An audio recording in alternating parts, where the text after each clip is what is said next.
CFO Focus kicked off its spring season in Seattle in March. Former CNBC reporter Jane Wells led a panel discussion that covered many things, including how consumer sentiment was trending.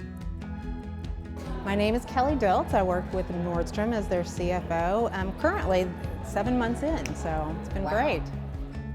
And I think the consumer is the biggest difference. It's two extremes, and in this K-shaped economy, we're really seeing a bifurcation of how they're acting. So, huge learning curve on what this consumer is doing.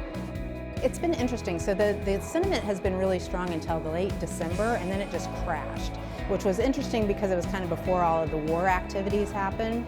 But what we're seeing is that is not translating into how they're buying. They're still buying, and so we're still having really good numbers. It's just the sentiment is low. So we're really monitoring that as we move kind of forward into the remainder of the first quarter.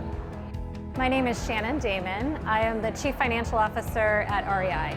REI is a co-op, so I've only worked at public organizations.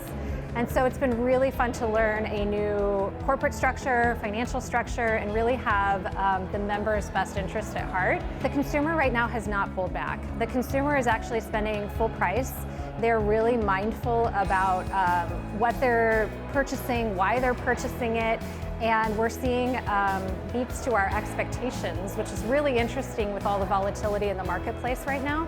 But I think it goes back to if you've got a really strong mission and you've got a strong reason for the consumer to engage with you, they're going to opt in to buy. But we're watching it. There's a lot of volatility out there. My name's Hewan Teshome. I'm CLO of Climate Pledge Arena and the Seattle Kraken. You know, we're planning on a more annual seasonal cycle, and we have just different audiences, different demographics, just a very different type of business and rhythm of the business. And from a legal perspective, it's hard to manage simultaneously the kind of long-term risk management, system planning and operations, and then also putting out the everyday little fires that pop up when you have a really fast-moving and dynamic sports and entertainment franchise. So my biggest challenge right now is really my team, and I think being private has given me the luxury of going in and spending a lot of time with them and figuring out, you know, what they need that I can support them on. So they've been through privatization, they've been through cost counting conversion, they've been through shutting down Canada. Now we're going through a new ERP conversion. They're just tired, so they need some support, and so that's what we're working on now. We definitely are, I think this is true citywide for all of the sports teams, seeing economic pressures as the city's economic fortunes rise and fall.